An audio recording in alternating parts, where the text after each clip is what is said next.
இன்றைக்கு முஸ்லிம்கள் மத்தியில நாகூர்ல தர்கா, ஏர்வாடியில தர்கா, இப்படி பல பகுதியில நீங்கள் வேலூர்ல தர்காவை பார்க்கலாம். பிபி ஜான் என்ற பெயரெல்லாம் பல தர்காக்கள் நீங்க பார்க்கலாம். இதற்கும் இஸ்லாத்துக்கும் என்ன சம்பந்தம்? நபிகளாருக்கும் இந்த தர்காக்களுக்கும் என்ன சம்பந்தம்? ஒரு இறந்து போனவரை அடக்கம் செய்து வைத்துக் கொண்டு அதற்கு மேல ஒரு கட்டடத்தை கட்டிவிட்டு அதற்கு பிறகு மேலே பச்சை நிறத்தில் பெயிண்ட் அடித்து விட்டு அதற்கு மேல மாலை போட்டு விட்டு அதற்கு மேல சந்தனத்தை பூசி அங்க ஒரு உண்டியலை வைத்து, இது யாருடைய கலாச்சாரம்? பிற மதத்தவர்களுடைய கலாச்சாரம் இல்லையா? அவங்க தானே ஒரு உருவகம் படுத்தியை வணங்குவார்கள், ஒரு மனிதரை வணங்குவார்கள், சிலையை வணங்குவார்கள். அவங்களுடைய நம்பிக்கை, நாம அதை குறை சொல்லல. முஸ்லிம்களுக்கு இதுல என்ன சம்பந்தம் இருக்கிறது? விளங்காத ஒன்று இரண்டு முஸ்லிம்கள் அந்த தர்காவில் சென்று வழிபாடு செய்வதை பார்க்கிறோம். நபிகள் நாயகம் என்ன சொன்னார்கள் தெரியுமா? எப்பேற்பட்ட ஆன்மீக தலைவர் பாருங்க. நபிகள் நாயகம் ஸல்லல்லாஹு அலைஹி வஸல்லம் சொல்கிறார்கள், அந்த ரெண்டு மதத்தவர்கள் இருக்கிறார்கள், ஒன்று யூதர்கள், இன்னொன்று கிறிஸ்தவர்கள். இவங்க இந்த சமாதி வழிபாடு நம்பிக்கையில இருக்கிறாங்க. நபிகள் நாயகம் காலத்துல நபிகள் நாயகம் அவங்க சொல்றாங்க, மரணிக்க இருக்கக்கூடிய அந்த நேரத்துல சொல்றாங்க, லானல்லாஹு யஹூத வன் நஸாரா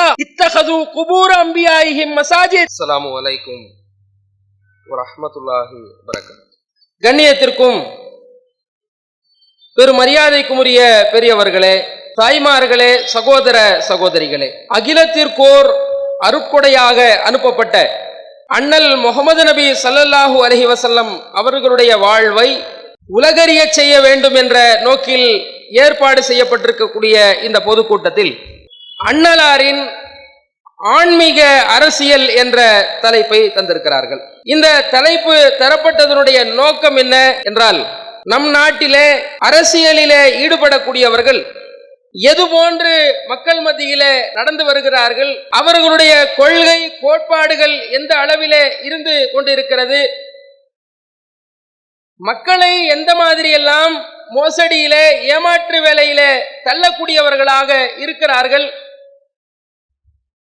இந்த மக்களை ஆன்மீகத்தின் பெயரால் நம்ப வைத்து கோடி கோடியாக சூறையாடக்கூடியவர்களாக இருக்கிறார்கள் என்பதையெல்லாம் நான் சொல்லி உங்களுக்கு தெரிய வேண்டிய தேவை இருக்காது.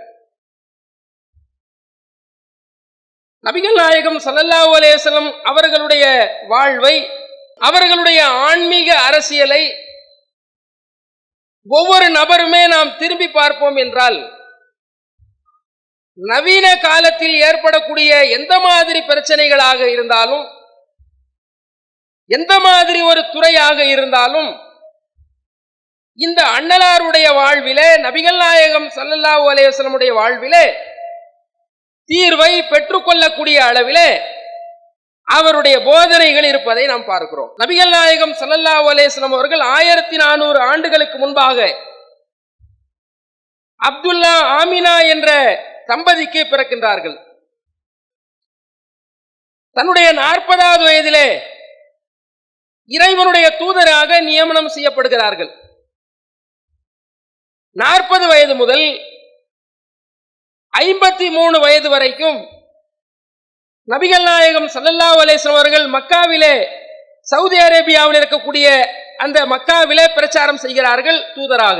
அதற்கு பிறகு மக்காவிலே நபிகள் நாயகம் ஸல்லல்லாஹு அலைஹி வஸல்லம் அவர்களுக்கு எதிர்ப்பு வந்த காரணத்தினால், அவர்களை கொலை செய்ய திட்டமிட்ட காரணத்தினால், ஊரை விட்டு எதிரிகள் துரத்தக்கூடிய நிலைகள் ஏற்படக்கூடிய காரணத்தினால் மக்காவை விட்டு மதீனாவுக்கு நபிகள் நாயகம் அவர்கள் சென்றார்கள். தன்னுடைய 53வது வயதிலிருந்து தன்னுடைய 63வது வயது வரைக்கும் மதீனாவிலே நபிகள் நாயகம் அவர்கள் இருந்தார்கள். இதுல நபிகள் நாயகம் ஸல்லல்லாஹு அலைஹி வஸல்லம் உடைய மக்கா வாழ்க்கை இருக்கு பாருங்க. இந்த 13 ஆண்டு கால தூதுத்துவ வாழ்க்கை, இங்க நபிகள் நாயகம் ஸல்லல்லாஹு அலைஹி வஸல்லம் அவர்கள் ஒரு குடிமகனாத்தான் இருந்தாங்க, ஒரு பிரஜையாகத்தான் இருந்தார்கள். மதீனாவிலே நபிகள் நாயகம் ஸல்லல்லாஹு அலைஹி வஸல்லம் போன பிறகு அங்கே ஆட்சி தலைவராகவும் ஆகிறார்கள், அங்கே ஆன்மீக தலைவராகவும் இருக்கிறார்கள். நபிகள் நாயகம் ஸல்லல்லாஹு அலைஹி வஸல்லம் 2 பெரும் தலைமை இருக்கிறது.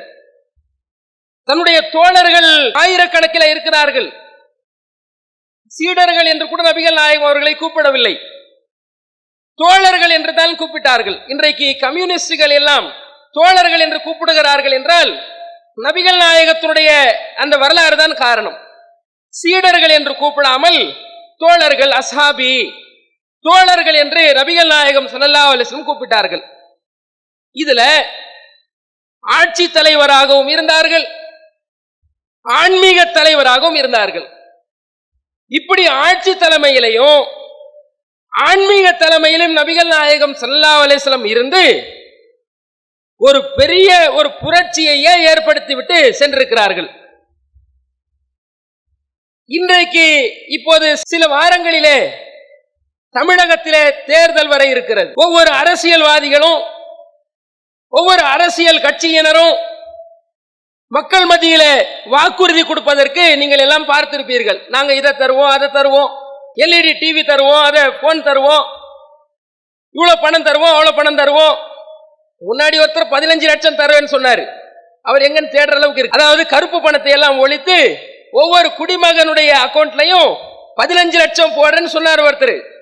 அவர் காணும். நீங்கள் அந்த அளவுக்கு இங்க வாக்குறுதி கொடுப்பதில் யாருமே சளைக்காதவர்களாக இருப்பதை நீங்க பார்க்கலாம். எங்க ஆட்சி வந்தா தேனாறு ஓடும், எங்க ஆட்சி வந்தா பாலாறு ஓடும் என்ற மாதிரி எல்லாம் அவர்களுடைய வாக்குறுதிகள் எல்லாம் நீங்கள் பார்க்கிறீர்கள். அதுல இவ்வளவு லஞ்சம் அவர்கள் திருடி விட்டார்கள், அவ்வளவு அவர்கள் லஞ்சம் திருடி விட்டார்கள், கோடி கோடியாக திருடி விட்டார்கள் என்று இவர் அவரை சாடுகிறார், அவர் இவரை சாடுகிறார். இந்த மாதிரி பார்க்கிறோமா இல்லையா? அப்போ அரசியல் கட்சியில லஞ்சம் வாங்காதவங்க யாரு சொல்லுங்க. முதல்ல நீங்க எந்த கட்சியாக சொன்னாலும் கூட லஞ்சம் வாங்காதவர்கள் இருக்கிறார்களா? அப்போ மக்கள் மத்தியில என்ன ஊட்டப்பட்டிருக்கிறது, எந்த மாதிரி மக்கள் இருக்கிறார்கள் என்று சொன்னால், அரசியல் என்றாலேயே சாக்கடை என்று சொல்லப்படக்கூடிய அளவுல மக்கள் அரசியலை வெறுத்து விட்டார்கள். அது மட்டும் இல்ல, ஆன்மீகத்தின் பெயரால மோசடிகளை எல்லாம் பார்த்த பிறகு சாமியார்கள், பாதிரிமார்களுடைய, மதகுருமார்களுடைய அயோக்கியத்தனங்களை எல்லாம் பார்த்த பிறகு ஆன்மீகம் என்றாலே மோசடி என்று சொல்லப்படக்கூடிய அளவுல மக்கள் இருக்கக்கூடிய நிலையை பார்க்கலாம். அப்போ இந்த ஒரு ஆன்மீகத்தை நாம் பார்த்து கொண்டு, இந்த அரசியல்வாதிகளை பார்த்து கொண்டு அண்ணலாரை ஒப்பிடவே முடியாது. அவங்க எங்க, இவங்க எங்க, இவர்கள் எல்லாம் ஒரு குப்பைகளாக இருக்கிறார்கள். இவர்களோடு அவர்களை ஒப்பிடவே முடியாது. இந்த நேரத்திலே சுட்டி காட்டுவதனுடைய நோக்கம், நபிகள் நாயகம் ஸல்லல்லாஹு அலைஹி வஸல்லம் அவர்கள் எப்பேற்பட்ட ஒரு கொள்கையை, கோட்பாடுகளை, சித்தாந்தங்களை, சமூக மாற்றத்தை எல்லாம் ஏற்படுத்திவிட்டு சென்றிருக்கிறார்கள் என்ற வரலாற்றை சொல்வதுதான் நோக்கம். உலகத்தில் ஏறக்குறைய 700 கோடி மக்கள் தொகையில சுமார் 200 கோடி மக்கள் முகமது அவர்களை பின்பற்றுகிறார்கள் என்றால் அவர் யார்? அதுதான் இந்த நேரத்தில் உங்கள் மத்தியில் நான் சொல்லக்கூடிய சில செய்திகள். நபிகள் நாயகம் ஸல்லல்லாஹு அலைஹி வஸல்லம் அவர்கள், அதாவது அவங்க தன்னை கடவுள் என்று சொல்லவில்லை, தன்னை இறைவன் என்று அவர்கள் சொல்லவில்லை, தன்னை வணங்குமாறு அவர் சொல்லவில்லை. ஏனென்றால் தன்னை படைத்த ஒரே ஒரு இறைவனான அல்லாஹ்வை மட்டும்தான் அவர் வணங்க தூதுத்துவ செய்தியை சொன்னார். அதனால்தான் நீங்க பார்க்கலாம், 200 கோடி நபர்கள் பின்பற்றக்கூடிய ஒரு தூதர் முகமது நபி அவர்கள், அவருக்கு இன்றைக்கு ஒரே ஒரு புகைப்படம் இருக்குதா? அவர் இவர்தான் என்று சொல்லப்படக்கூடிய ஒரு சிலை இருக்குதா? இல்லங்க. இன்றைக்கு முஸ்லிம் சமூகத்தில் நபிகள் நாயகம் ஸல்லல்லாஹு அலைஹி வஸல்லம் அவர்களை மதிக்கிறோம். அவருடைய பெயரை கேட்டால் ஸல்லல்லாஹு அலைஹி வஸல்லம் என்று முஸ்லிம்கள் சொல்வார்கள். என்ன அர்த்தம்? இறைவன் அவருக்கு அருள் புரியட்டும் என்று பிரார்த்தனை செய்வார்கள். அந்த மாதிரி நபிகள் நாயகம் ஸல்லல்லாஹு அலைஹி வஸல்லம் அவர்களுடைய சிலை இல்ல, போட்டோ இல்ல, புகைப்படம் இல்ல. அவர் எப்படி இருப்பார் என்று கூட தெரியாத நிலையில அவரை பின்பற்றக்கூடிய சமுதாயம் பெரும் கொண்ட ஒரு கூட்டம் இருக்கிறது என்று சொன்னால் என்ன காரணம்? அவர் கொண்டு வந்த கொள்கை தான் காரணம். அவர் மனிதராகத்தான் இருந்தார். தனக்கு இறைவனுடைய எந்த விதமான சக்தியும் இல்லவே இல்லவே இல்லை என்று தெளிவாக மக்கள் மத்தியிலே சொன்னார். எந்த அளவுக்கு தெரியுமா? நபிகள் நாயகம் ஸல்லல்லாஹு அலைஹி வஸல்லம் இடத்திலே சில தோழர்கள் கேட்டார்கள், நாங்கள் வெளிநாடுகளுக்கு செல்கிறோம், பெரிய பெரிய மதகுருமார்கள், பாதிரிமார்களுடைய காலிலே தொண்டர்கள், சீடர்கள் எல்லாம் காலில் விழுகிறாங்க. நாங்க நினைச்சோம் முகமது நபி தான் இதுக்கு தகுதியானவங்க என்று உங்ககிட்ட வந்திருக்கிறோம், காலில் விழுகிறதுக்கு அனுமதி கொடுங்கன்னு கேட்டாங்க. நபிகள் நாயகம் ஸல்லல்லாஹு அலைஹி வஸல்லம் சொன்னார்கள், லா தஸ்ஜுது லி அஹதின், நீங்கள் யாரும் யாருக்கும் சஜிதா செய்யக்கூடாது. சஜிதா என்றால் தலையை கொண்டு போய் காலிலே வைப்பது, மண்ணிலே வைத்து அவரை வணங்குவது தான் சஜிதா என்று நாம் அரபியில சொல்லுவோம். இத படைத்த இறைவனான அல்லாஹ்வை தவிர வேறு யாருக்கும் நீங்கள் செய்யக்கூடாது என்றார்கள் நபிகள் நாயகம் அவர்கள். வேறுபட்ட கொள்கைங்க. உண்மையிலேயே ஒரு மனிதனுடைய உடல் பாகத்திலேயே முக்கியமான உறுப்பு என்பது மூளைதான். அந்த மூளை என்பது தலையில இருக்கிறது. அதாவது மற்ற ஜீவன்களுக்கும் மனிதனுக்கும் உள்ள முக்கியமான வேறுபாடு என்ன வேறுபாடு?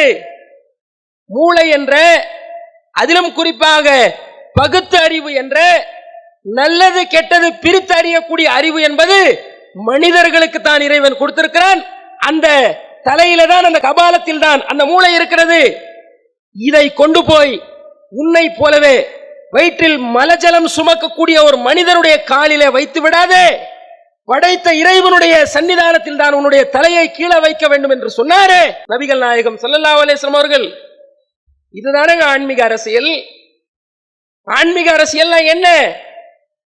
மக்களை நல்வழியின் பக்கம் அழைப்பது, மக்களை முட்டாளாக ஆக்காமல் இருப்பது, மக்களை சிந்திக்க வைப்பது, மக்களுக்கு நன்மையை நாடுவது, அதானே ஆன்மீக அரசியல். நபிகள் நாயகம் ஸல்லல்லாஹு அலைஹி வஸல்லம் அவர்கள் காலில் விழுவது கூடாது என்று சொன்னார்கள். எந்த அளவுக்கு தெரியுமா? அதாவது இன்றைக்கு கூட பிற மத சகோதரர்கள் மத்தியில கணவனுடைய காலில் விழக்கூடிய கல்ச்சரை நீங்க பார்க்கலாம். திருமணம் ஆன உடனே என்ன செய்வாங்க? மனைவி கணவனுடைய காலில் விழுவாங்க. நபிகள் நாயகம் சொல்கிறார்கள், அதாவது உலகத்திலேயே ஒரு மனைவி கட்டுப்பட்டு நடப்பதா இருந்தா கணவனுக்கு தான் கட்டுப்பட்டு நடக்கணும். அதனால கணவனுடைய காலில் விழச் சொல்லி நான் சொல்லி இருப்பேன், அது கூட கூடாது என்றார்கள். ஒருவேளை காலில் விழுவதற்கு தகுதியான ஒருவன் இருக்கிறான் என்றால் அவன் யார்? தலைவர் இல்ல, நான் இல்ல, கணவன் தான் காலில் விழுவதற்கு தகுதி. அந்த கணவனுடைய காலில் கூட விழக்கூடாது, படைத்த இறைவனுக்கு மட்டும்தான் உங்களுடைய தலை கீழே போக வேண்டும் என்று சொன்னார்களே. அந்த நபிகள் நாயகத்தை நம்ம தூதராயிட்டு இருக்கிறோம். சாதாரணமான ஒரு வரலாற்று கொண்டவரா அவரு? சாதாரணமான கொள்கை பிரச்சாரத்தை செய்தவரா அவரு?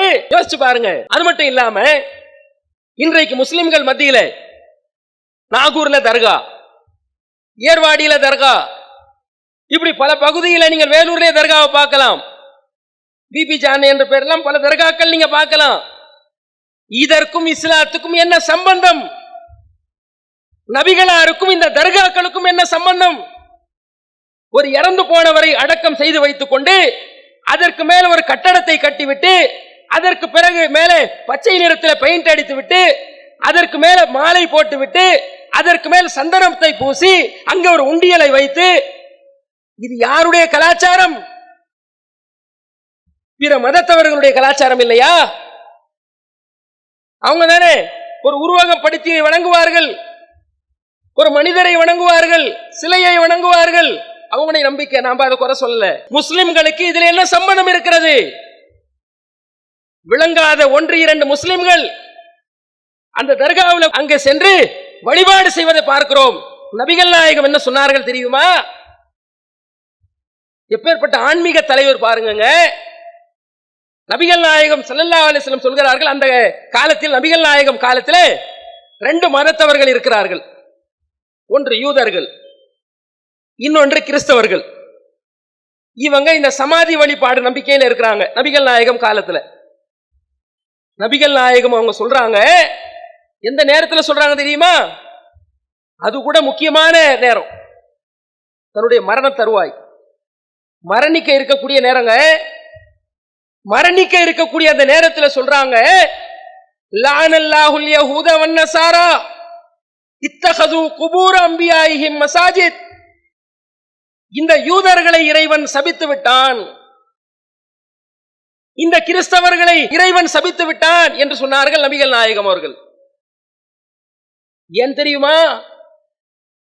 இவர்களுக்கு இறைவன் ஒரு தூதரை அனுப்பினான். இவரை பின்பற்றி நடங்கள் என்று அனுப்பினான். அந்த தூதர் பிரச்சாரம் செய்தார், இறந்து போய்விட்டார். அவரை மண்ணில் அடக்கம் செய்து வைத்து, அவர் இறந்து போன பிறகு, அடக்கம் செய்த பிறகு, அதற்கு பிறகு ஒரு தர்காவை கட்டிவிட்டார்கள், ஒரு ஆலயத்தை கட்டிவிட்டார்கள், வணங்கக்கூடிய ஒரு இடத்தை கட்டிவிட்டார்கள். இதனால் இவர்கள் இறைவனுடைய சாபத்திற்கு ஆளானார்கள் என்றார்கள் நபிகள் நாயகம்.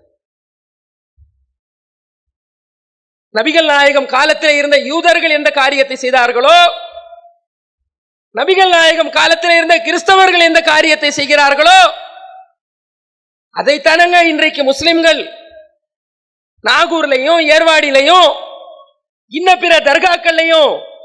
ஒருத்தர் என்னைக்கோ இறந்து போனவர், உள்ள முதல்ல பணம் இருக்கான தெரியல.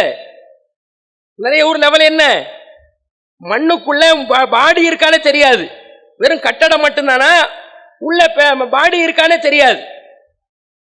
கட்டடம் கட்டி அங்கே வழிபாடு செய்யக்கூடிய காரியம் இருக்குதா இல்லையா? இது நபிகள் நாயகம் ஸல்லல்லாஹு அலைஹி வஸல்லம் அவர்கள் பகிரங்கமாக மிகப்பெரிய பாவம் என்று எச்சரித்த காரியம். அன்னைக்கு இன்னைக்கு முஸ்லிம்கள் பரிதாப நிலை, குர்ஆன் படிக்கல, நபிகள் நாயகத்துடைய வரலாறு படிக்காததுனால அந்த தர்காவுல அடிமையாகி இருப்பதை பார்க்கிறோம். சவுதி அரேபியாவுடைய நிலை என்ன தெரியுமா? சவுதி அரேபியாவுல இந்த தர்கா வழிபாடே இருக்காதுங்க. யாரேனும் சவுதிக்கு போயிட்டு வந்தா கேட்டு பாருங்க, எல்லாம் மண்ணோட மண்ணா தான் இருக்கும். எந்த ஒரு சமாதிக்கு மேலேயும் கட்டடம் இருக்காது அங்க. காரணம், நபிகள் நாயகம் ஸல்லல்லாஹு அலைஹி வஸல்லம் உடைய போதனை. நபிகள் நாயகம் சொன்னார்கள், நஹா ரசூலுல்லாஹி ஸல்லல்லாஹு அலைஹி வஸல்லம் ஐ யுஜஸ்ஸல் குபூர் ஐ யுப்ரா அலைஹி ஐ யுகாத அலைஹி ஐ யுஸல்லி அலைஹி. நபிகள் நாயகம் ஸல்லல்லாஹு அலைஹி வஸல்லம் அவர்கள் சமாதிக்கு மேல சிமெண்ட் போட்டு செங்கல் போட்டு பூசுவாங்கல்ல, இந்த பூசு வேலை செய்யக்கூடாது என்று தடுத்தார்கள். சமாதியா மண்ணோட மண்ணா தான் இருக்கணும், மையவாடியா இருக்கணும். அந்த மண்ணுக்கு மேல செங்கல் வைக்கிறதோ, அந்த மண்ணுக்கு மேல கட்டடம் கட்டுறதோ, பூசு வேலை செய்யறதோ, அந்த கபரை நோக்கி தொழுவதோ கூடாது. நபிகள் நாயகம் ஸல்லல்லாஹு அலைஹி வஸல்லம் அவர்கள் எந்த மாதிரி மனிதர் இறந்து போனாலும் சரி, அந்த சமாதிக்கு மேல கட்டடம் கட்டாதீங்கன்னாங்க. இன்னைக்கு நிலை என்ன? தர்கா வழிபாடு இருக்கா இல்லையா? மௌலவிமார்கள் 7 வருடம் படித்தவர்கள் சமுதாயத்தில் இதெல்லாம் எச்சரிக்கிறார்களா? தர்கா என்பது ஷிர்க் என்று சொல்கிறார்களா? தர்கா என்பது இடித்து தரைமட்டமாக்கப்பட வேண்டிய இடம் என்ற பிரச்சாரத்தை செய்கிறார்களா? இல்ல. இப்ப நபிகள் நாயகம் எப்பேற்பட்ட ஒரு கொள்கையை கொண்டு வந்தாங்க என்றால், படைத்த இறைவனான அல்லாஹ் ஒருவனை மட்டுமே நீங்கள் வணங்க வேண்டும், என்னை கூட நீங்க வணங்கக்கூடாது. ஆனா பஷரும் மிஸ்லுக்கும், அதோ அறிந்து கொள்ளுங்கள், நான் இருக்கிறேன் முஹம்மது, நானும் உங்களை போன்ற சாதாரண மனிதன் தான் என்று சொன்னார்கள். எப்பேற்பட்ட வார்த்தை இது! எந்த மதகுருவாவது இப்படி சொல்வாரா? எந்த பிரச்சாரத்தை செய்யக்கூடிய ஆன்மீக தலைவராக சொல்வாரா? நானும் மனுஷன் தான் சொல்வாரா? சொல்ல மாட்டார். நான் உங்களை மாதிரி இல்ல, நான் கடவுளுக்கு புரோக்கரா இருக்கிறேன், இடைத்தரகராக இருக்கிறேன், கடவுளை நான் தான் நெருங்க முடியும், நீங்க நெருங்க முடியாது என்று சொல்லக்கூடிய அளவில் நீங்கள் ஆன்மீக தலைவர்களை பார்க்கிறீங்க. வரும்பொழுது கோமணத்தோட வந்தவங்க கோடி கோடியாக ஏக்கர் கணக்கில் சொத்து வாங்குறத நீங்க பாக்குறீங்களா இல்லையா? நபிகள் நாயகம் ஸல்லல்லாஹு அலைஹி வஸல்லம் அவர்கள் தூதராக ஆவதற்கு முன்பாக வெறும் செல்வந்தராக மக்காவிலே இருந்தார்கள். தூதராக ஆன பிறகு அவர்களுடைய வீட்டு நிலைமை என்ன தெரியுமா? 2 பேர் ஒரு ராகத்தாக விரிவாக தூங்க முடியாத ஒரு சின்ன இடங்க. வீட்டில் விளக்கு இல்லைங்க. ஒருத்தர் எழுந்து தொழுதால் இன்னொருத்தர் கால் மடக்கினால்தான் இன்னொருத்தர் தொழுக முடியும் என்ற அளவுக்கு ஒரு குறுகலான வீடு. மாட மாளிகைகள் இல்லை, வீட்டிற்கு கதவு இல்லை. கதவு என்பது ஒரு பாய், இரவு நேரத்தில் அந்த பாயை வெளியே தொங்க விடுவார்கள், அதுதான் அவர்களுடைய கதவாகவே இருந்தது. இப்படி ஒரு ஏழ்மை நிலையில நபிகள் நாயகம் ஸல்லல்லாஹு அலைஹி வஸல்லம் அவர்கள் ஆட்சி தலைவராகவும் இருக்கிறாங்க, ஆன்மீக தலைவராகவும் இருக்கிறாங்க. எந்த மாதிரிலாம் மக்கள் எங்கெல்லாம் ஏமாறுவார்களோ அங்கெல்லாம் ஏமாற்றக்கூடிய மதகுருமார்கள் மத்தியிலே நபிகள் நாயகத்துக்கு சரணடைவதற்கு, காலில் விழுவதற்கு, கட்டுப்படுவதற்கு பெரிய பெரிய ஒரு கூட்டம் இருந்தும் கூட சொன்னார்கள், இதெல்லாம் செய்யக்கூடாது, என் காலில் விழக்கூடாது, நான் வருகிறேன் என்றால் எனக்காக யாரும் எழுந்து நிற்க கூடாது, நானே இறந்து போய்விட்டால் கூட என் சமாதியை வழிபாடு செய்யக்கூடிய ஒரு இடமாக ஆக்கக்கூடாது என்றார்கள். ஸல்லல்லாஹு அலைஹி வஸல்லம் சொன்னாங்க, லா தஜ்அல் கப்ரி வஸனன் யூபத், இறைவா நான் இறந்து போய்விட்டால் என்னுடைய மண்ணறையை, என்னுடைய சமாதியை வணங்கக்கூடிய இடமாக நீ ஆக்கிடாதே. இறைவனிடம் பிரார்த்தனை செய்தார்கள். மக்களிடத்தில் சொன்னார்கள், லா தஜ்அலு கப்ரி வஸனன் யூபத், மக்களே என்னுடைய அடக்கஸ்தலத்தை பண்டிகை கொண்டாடக்கூடிய ஒரு இடமாக நீங்கள் ஆக்கிவிடாதீர்கள் என்றெல்லாம் நபிகளார் அவர்கள் அந்த தோழரிடத்தில் சொன்னார்கள். என்றால் எப்பேற்பட்ட ஒரு தெளிவான நம்பிக்கை. சித்தூர்லங்க ஒரு பெரிய டிகிரி ஹோல்டர்ஸ், இந்த அம்மாவும் இந்த கணவரும் பெரிய ஒரு கல்லூரியிலையும் ஒரு பாடசாலையில டீச்சராக இருக்கிறாங்க. டீச்சரா இருக்கிறாங்கன்னா எவ்வளவு பெரிய நாலேஜ் இருக்கும். துணை முதல்வரா அந்த அம்மா இருக்கிறாங்க, மனைவி காலேஜ்ல, எவ்வளவு நாலேஜ் இருக்கும். இவங்களுக்கு 2 பெண் குழந்தைங்க, ஏறக்குறைய 16-18 வயசு இருக்கும் அந்த பெண் குழந்தைங்க, 2 பெண் குழந்தைங்க. அந்த 2 பெண் குழந்தைகளும் ரத்த ஆறுல வீட்டுல இருக்கிறாங்க, ரத்தமா ஓடுது. இறந்த நிலையில அந்த 2 பெண் குழந்தைகள் வீட்டுல கிடக்குறாங்க. என்ன ஆச்சு தெரியுமா? எதற்காக இந்த சம்பவம் நடந்தது தெரியுமா? ஆன்மீகத்தை நம்பிய காரணத்தினால், அதாவது பொய்யான புரட்டான ஏமாற்று விஷயத்தை நம்பிய காரணத்தினால் 2 பெண் குழந்தைகள் இரத்த வெள்ளத்தில் இறந்து கிடந்தார்கள். பெரிய ஒரு படிக்காத ஒரு கை நாட்டா இருந்தா கூட கடந்து போயிடலாம். படிச்ச நபரா இருக்கிறாங்க, ஆசிரியராக இருக்கிறாங்க, எவ்வளவு அறிவு இருக்கும். எவனோ ஒருத்தர் சொன்னதை நம்பி உங்க 2 பெண் குழந்தைகளை கொலை செய்து விட்டால் அவங்க நீண்ட ஆயுள் வாழுவாங்கன்னு யாரும் சொன்னானோ, ஏதோ சாமியார் சொல்லி இருக்கிறான். அதை நம்பி 2 பெண் குழந்தைகளை உடற்பயிற்சி செய்யக்கூடிய அந்த இரும்பு சாதனத்தை எடுத்து அடித்தே கொலை செய்திருக்கிறார்கள். நரபலி. போலீஸ்காரங்களாம் வர்றாங்க, சப்தம்லாம் கேட்டு பக்கத்து வீட்டுக்காரெல்லாம் வர்றாங்க. வந்த பிறகு இருங்க இருங்க, எங்க குழந்தைங்க எழுந்து வருவாங்க, என் குழந்தைங்க எழுந்து வருவாங்க, வெயிட் பண்ணுங்க என்று சொல்கிறார்கள். யாரு? இந்த பெற்றோர். இறந்துட்டாங்க.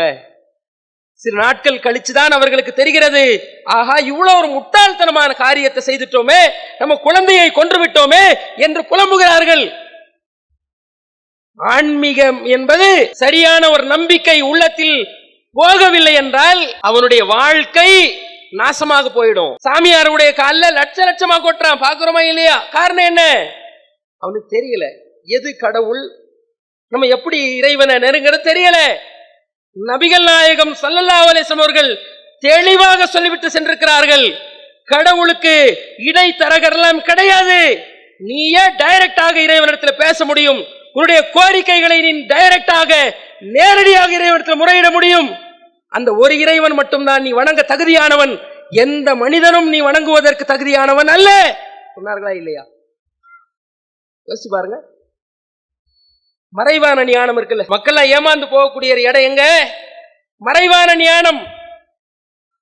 எனக்கு பின்னாடி நடக்க என்னன்னு என்னால சொல்ல முடியாது, நாளைக்கு நடக்கிறது என்னன்னு என்னால சொல்ல முடியாது. இப்படிதானங்க சாமியாருங்க வர்றாங்க, நாளைக்கு நடக்கிறது சொல்றேன், அடுத்த மாசம் நடக்கிறது சொல்றேன், உனக்கு இதெல்லாம் நடக்கும் அதெல்லாம் நடக்கும் நம்பி போறானா இல்லையா? எந்த மனிதருக்கும் நாளை நடப்பதை அறியவே முடியாது. இதை தெளிவாக உணர்த்தியவர்கள் நபிகள் நாயகம். எந்த மனிதனுக்கும் அது ஆற்றலே கிடையாது. இறைவன் மட்டும்தான் நாளை நடப்பதை அறிவான்.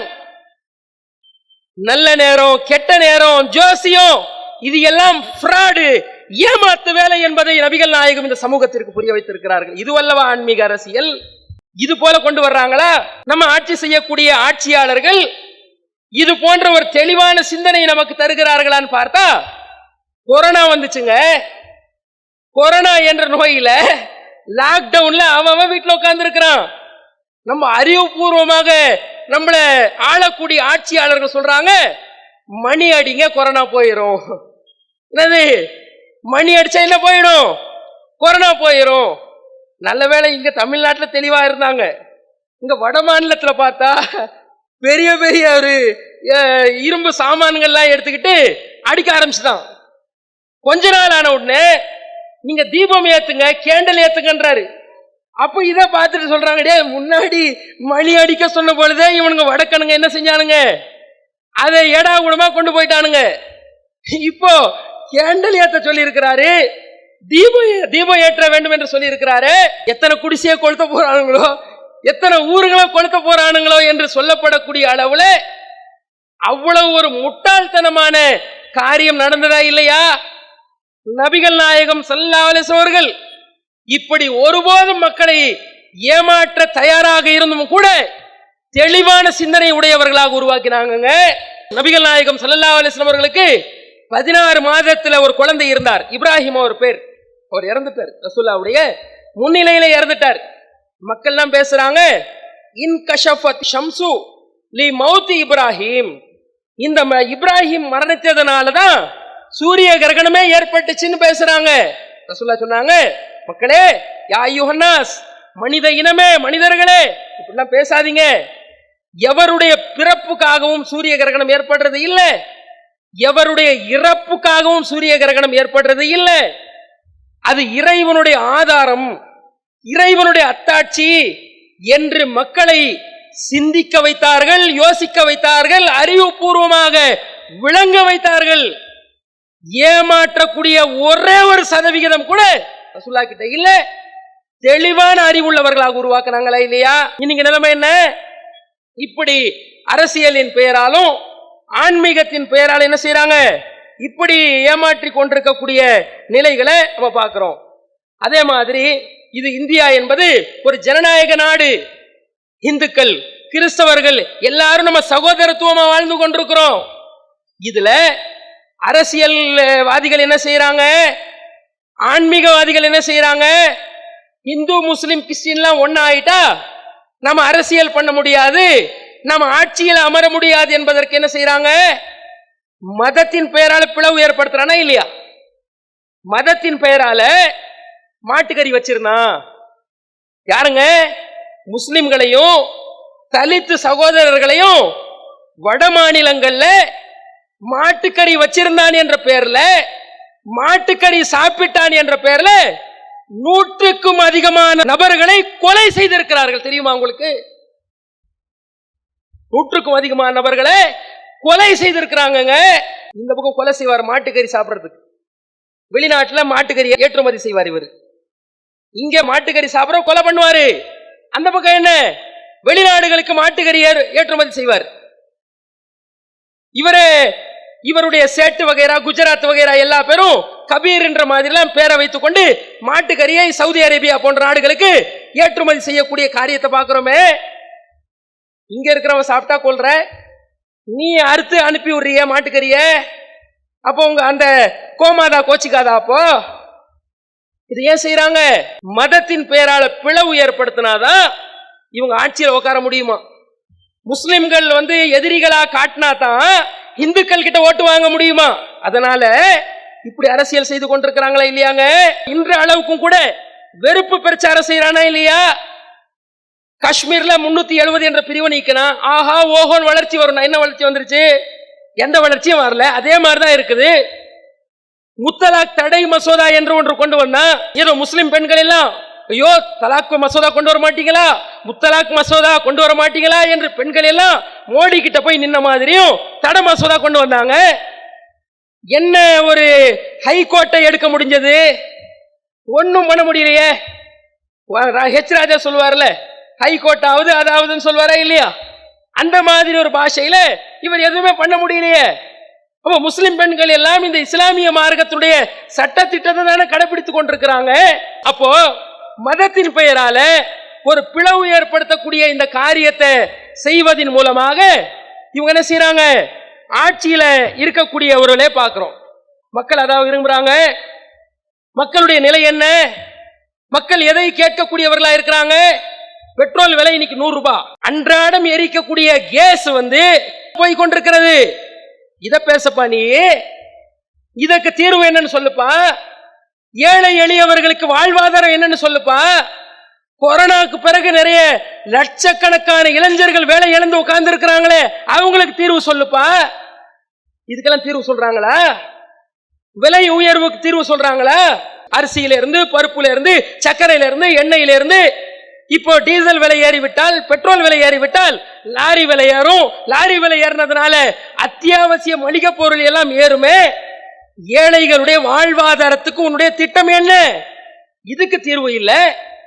எந்த விவசாயியுமே கேட்காம ஒரு கார்பரேட்டுகள் ஆதரவாக ஒரு வேளாண் மசோதாவை கொண்டு வர்றாங்க. யாருன்னா கேட்டானா?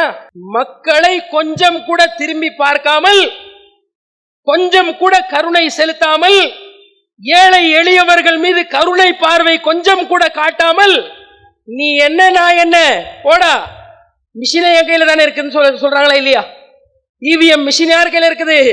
இவங்க கையில தான் இருக்கிறது என்று பொதுமக்கள் சொல்லக்கூடிய அளவுல அந்த மாதிரி செய்யக்கூடிய ஒரு ஆட்சியை பார்க்கிறோமா இல்லையா? இது ஆட்சியா? இது மக்கள் நேசிக்கக்கூடிய ஆட்சியா? அது மக்கள் எதை விரும்புகிறார்கள்? ஒரு அமைதியாக வாழணும், ஒரு சகோதரத்துவமாக வாழணும். எல்லா மதத்தவர்கள் வாழ்ந்தாலும் எந்த ஒரு கலவரம் இருக்கக்கூடாது, சகோதரத்துவமா இருக்கணும். ஏழை மக்களுக்கு உதவி செய்யக்கூடிய ஆட்சியாளர் வேணும், பாதுகாப்பு வேணும், நீதமான முறையில் ஆட்சி நடக்கணும் என்ற இந்த மாதிரி விஷயங்களை மக்கள் விரும்பக்கூடியவர்களாக இருக்கிறார்கள். நபிகள் நாயகம் ஸல்லல்லாஹு அலைஹி வஸல்லம் வாழ்விலே இதற்கு அனைத்திலையுமே எந்த அளவுக்கு தெரியுமா? இப்போ இருக்கக்கூடிய ஒரு ஆட்சியாளர் தன்னுடைய மகனை கொண்டு வந்து அந்த இடத்துல உட்கார வச்சுட்டு போவார். முதலமைச்சராக இருந்தா தன்னுடைய மகனை அடையாளப்படுத்திட்டு போவார். மற்ற எம்பியோ எம்எல்ஏவா இருந்தா தன்னுடைய மகனை அடையாளப்படுத்திட்டு போவார்.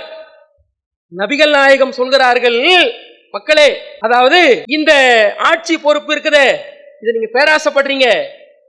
இது நீங்க முறையாக செய்யாவிட்டால் இதில் இழிவடைந்தவர்களாக, நஷ்டமடைந்தவர்களாக மறுமையில் நீங்கள் இறைவனுக்கு முன்னால் நிற்பீர்கள் என்றார்கள். மேலும் சொன்னார்கள், நான் பொருளாதாரத்திலே எதையெல்லாம் நான் விட்டு சென்றிருக்கிறேனோ என் வாரிசுதாரர்கள் அதை எடுக்கக்கூடாது என்றார்கள். அதே போன்று என்னுடைய வம்சாவளியில் இருக்கக்கூடிய யாரும் பொறுப்பிற்கு வரக்கூடாது என்ற அளவிலே நபிகள் நாயகம் ஸல்லல்லாஹு அலைஹி வஸல்லம் அவர்கள் அந்த வாரிசு அரசியலை காட்டித்தராமல் தன்னுடைய தோழரை முன்னிலைப்படுத்தி சென்ற வரலாறுகள் எல்லாம் பார்க்கிறோம்.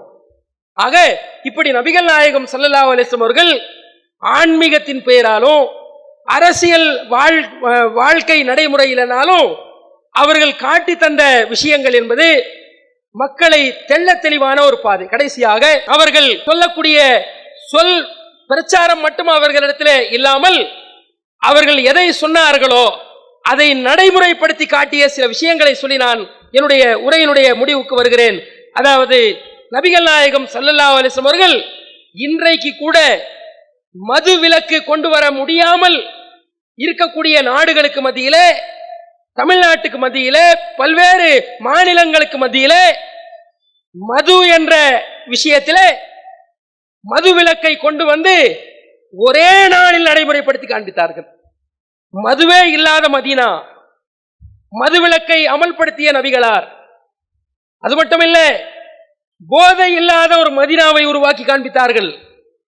அது மட்டுமல்ல, வட்டி இல்லாத ஒரு மதீனா என்ற நகரத்தை உருவாக்கி காண்பித்தார்கள். அது மட்டுமல்ல, மனிதர்கள் மத்தியிலே ஏற்ற தாழ்வு, இவன் கீழானவன் இவன் மேலானவன் என்ற ஏற்ற தாழ்வுகளை ஒழித்து எல்லா மனிதர்களும் சரிசமம்தான் என்ற தீண்டாமையை ஒழித்து காண்பித்தார்கள். அதே போன்று திருட்டு, லஞ்சம் போன்ற விஷயத்தை ஒழித்து காண்பித்தார்கள். அது மட்டுமல்ல, ஏழ்மை, வறுமை போன்ற விஷயங்களை எல்லாம் ஒழித்து காண்பித்தார்கள். இப்படி அநேக ஒரு புரட்சியான வாழ்விற்கு சொந்தக்காரராக நபிகள் நாயகம் ஸல்லல்லாஹு அலைஹி வஸல்லம் திகழ்ந்திருக்கிறார்கள். அவர்கள் ஒரே ஒரு இறைவனான அல்லாஹ்வை மட்டுமே வணங்குமாறு சொல்லியிருக்கிறார்கள். தன்னை கூட வணங்கக்கூடாது, தன் காலில் கூட விழக்கூடாது, தனக்காக கூட யாரும் எழுந்து நிற்க கூடாது, நானும் உங்களை போன்ற சாதாரண ஒரு மனிதன் தான் என்று சொன்னாரே, அந்த முஹம்மது நபி ஸல்லல்லாஹு அலைஹி வஸல்லம் உடைய வாழ்க்கையை பிரமத சகோதரர்களுக்கு நான் அன்பான கோரிக்கையாக வைக்கிறேன். உங்களுடைய வாழ்க்கையில இந்த நபிகளாருடைய வரலாறை ஒரு முறை நீங்கள் படித்து பாருங்கள். இறைவன் நாடினால் நீங்கள் இந்த இஸ்லாமிய மார்க்கத்தையே தழுவிக்கொள்வீர்கள். அல்லாஹ் ரப்புல் ஆலமீன் அப்பேற்பட்ட ஒரு பாக்கியத்தை உங்களுக்கும் எனக்கும் தந்தருள் புரிவாராக. அல்ஹம்துலில்லாஹி ரப்பில் ஆலமீன். இஸ்லாம் மற்றும் சமுதாய செய்திகளை அறிந்து கொள்ள தமிழ்நாடு தௌஹீத் ஜமாஅத் யூடியூப் பக்கத்தை உடனடியாக சப்ஸ்கிரைப் செய்து கொள்ளுங்கள். மேலும் பெல் பட்டனையும் கிளிக் செய்து கொள்ளுங்கள்.